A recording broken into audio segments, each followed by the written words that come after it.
Gustavo Adolfo Uribe here, and this is why your song sucks. If you're, beat maker, and then you hear some rapper guy and they fucked up your song, this is why. Okay. Number one, the rapper doesn't know how to write a song. Okay. There's certain things that they gotta do, follow to make the song sound good. One is the flow. The rap flow's gotta change every 4 to 8 bars. If the rap pattern isn't changing up every 4 to 8 bars, then the flow's gonna sound monotonous and it's gonna be whack. Period. The other thing is they need a catchy hook. The other thing is that the song has to make sense. There's gotta be some overall theme where all the verses tie together somehow, and there's gotta be some type of conscious theme or unifying topic in the song that makes it have sense. Like if when you have a song, you have a title of the song, right? The title of the song is usually like the hook or the whatever the song's about. So like if you can't have a title for the song and you don't know what the song's about, then you need to watch more of my videos and learn how to write songs the right way. So anyways, what was I talking about? Okay, the other reasons why the song sucks is because vocal technique. The rappers usually don't know shit about vocal technique. So if you want to get good with vocal technique, then you gotta study singing, because rapping is a form of singing. Okay, so there's the breathing control with the diaphragm. There's the placement of the sound. You gotta warm up your voice. Have uh, somewhat of um, supported breathing control, so you can say the lyrics in a relaxed way. There's some artists that are like DMX, or they're gonna go hard or whatever, but there's a way to go hard where the lyrics still come out, and the reason is because the microphone is a is a like a microscope. So the less is more when you're recording rap lyrics. And the best advice I can say is just keep relax, and just kind of keep it clear, and then it'll come out good. The microphone will pick up all the inflections, all the little nuances in your voice. You don't have to go too hard unless you know how to go hard. You know what I'm saying? Okay, that being said, uh, so we got songwriting and uh, breath control slash microphone technique. And then I'm gonna go another one. A third one is lack of depth or breadth. And what I'm breadth in terms of knowledge. So, what do I mean by that? Like most rappers, 99.9999, they suck at rapping because they haven't studied poetry, or they haven't actually studied other great rappers. You know what I'm saying? There's a craft to it, obviously, and the best rappers, I guarantee you, the best rappers, your favorite rappers, they're probably, if you ask them, hey, what's your favorite rapper? They're gonna say, oh, this. Why are they your favorite rapper? Oh, because this. Oh, okay, and blah blah blah. And then you'll say, oh well, can you describe your rap style? And then they'll say, oh well, I like this and this. Like they're conscious of what they're doing. They're conscious of the past. They're conscious of the body of work. You know, if the rapper guy or gal or whatever, if they're not a diligent student of rapping and poetry and lyrics in general, songwriting and music in general, then they need to go do their homework, bro. They need to do their homework. So as an artist, you should be able to have a lineage, or at least name your influences. Um, from what you're drawing from, so you can know where you're going.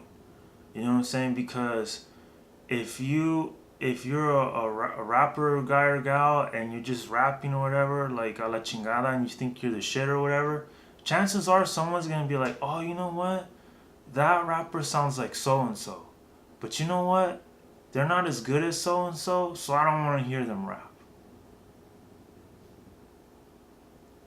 And then, so what does that mean? That means that they're always gonna, when the rapper person, they're always gonna be, as an artist in general, you're always compared against your peers, and you're always compared against the past.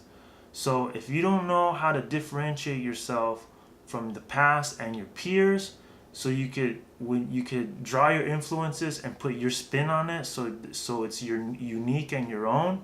Then if you can't identify that shit, then don't expect other people to identify that shit, because that's not their job. You know what I'm saying?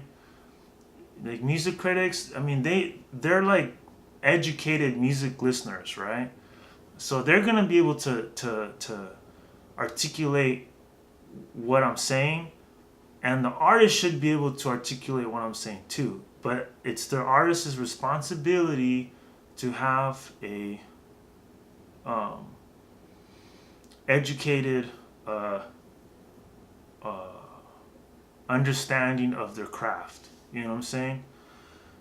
If you're just winging it, I mean, the rapper guy might get lucky with a couple hits, but after a while, they're gonna fall off, because to be consistent and keep creating great work, you have to know what you're doing. You have to keep hitting it out of the park, and that takes skill, right? So, anyways, that was my rant. That's why your song sucks if you're if you're a beat maker who made a beat and you hear it back with the lyrics and the rapper guy just totally trashed it. Listen to what I'm saying in this video, and you're gonna see, and I'm gonna point out and you'll connect the dots. You're like, wait a minute, that rapper, their flow isn't switching up. The hook ain't right. There's no concept of the song. Their vocal techniques are off. There's a lack of breath, or like another way to identify lack of breath is the song lyrics in general on paper. Is it interesting? Even if it's a cliche topic, they have to have some type of fresh perspective on it to make it interesting. And that could be melodically or lyrically or whatever, but there should be some type of unique thing in that song that makes it interesting. You know what I'm saying? And if they can't make it interesting, then they need to do their homework, right? So anyways, thanks for watching my video. If you have any suggestions or you want me to go more in depth or whatever, then let me know. I like making these videos because I don't know, I like making these fucking videos. Anyways, thanks for watching. Bye.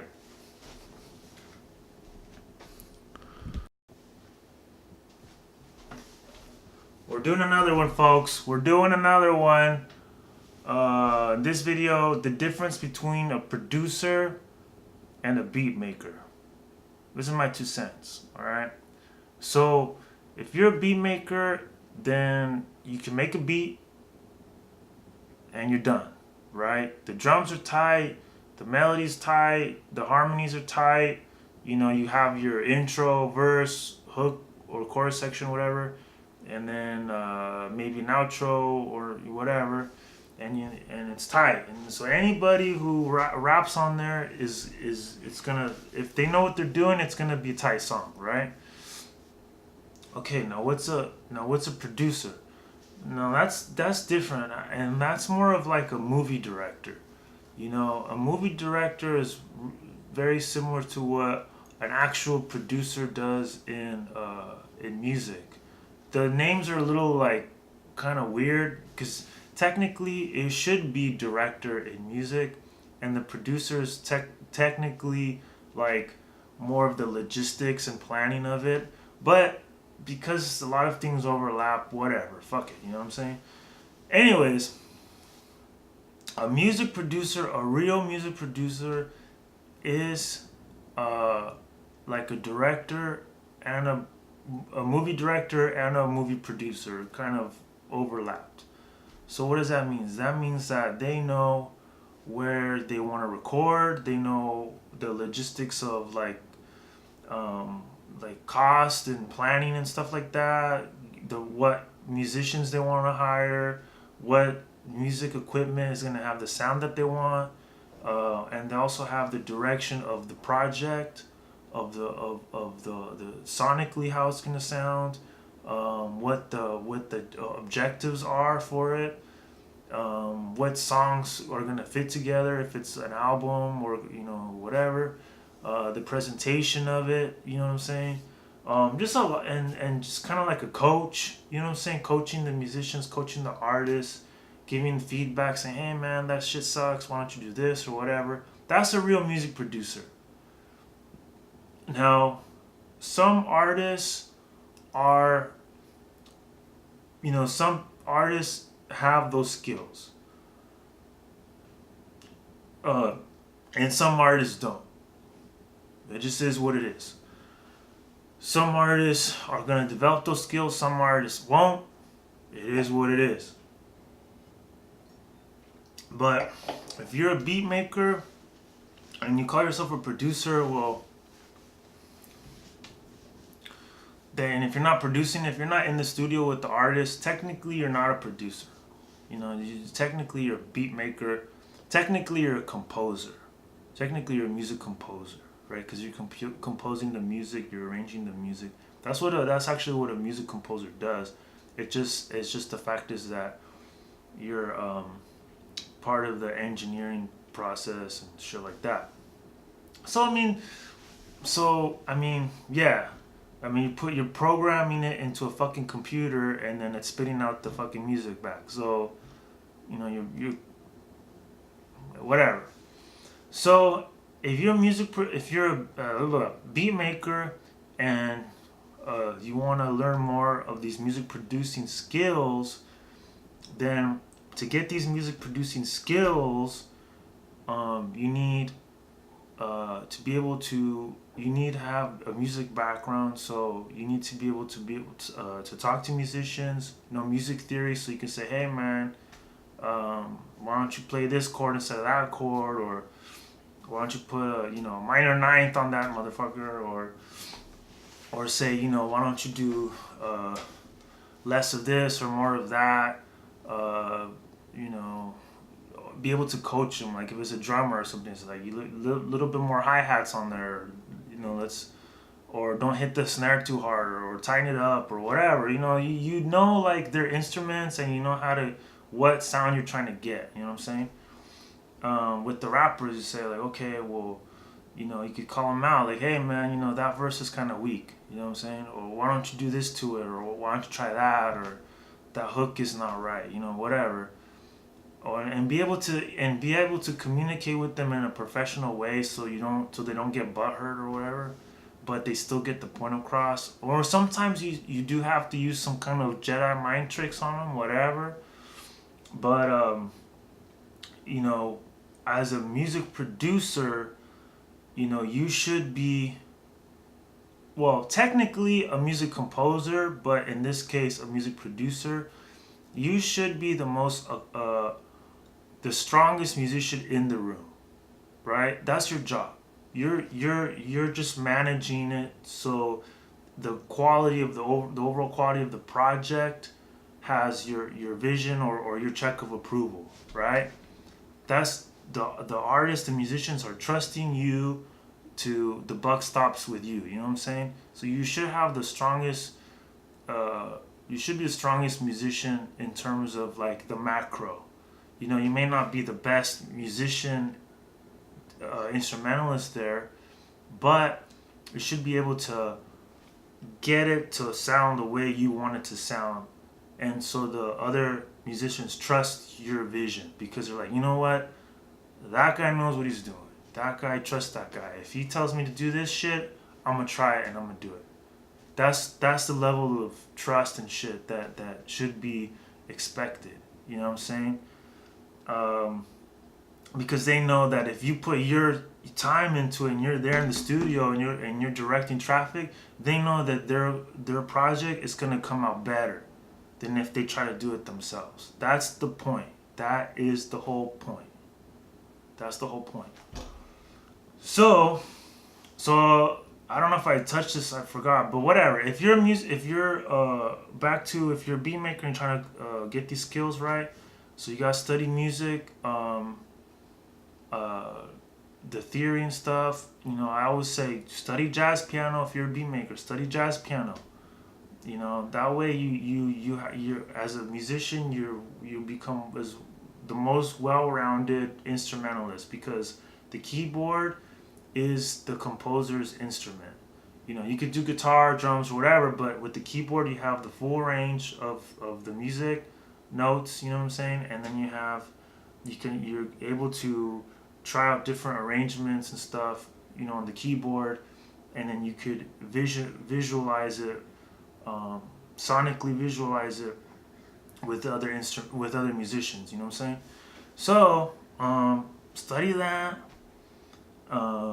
and study the process of songwriting, and study different instruments in terms of vocals, and some other stuff like maybe bass or drums.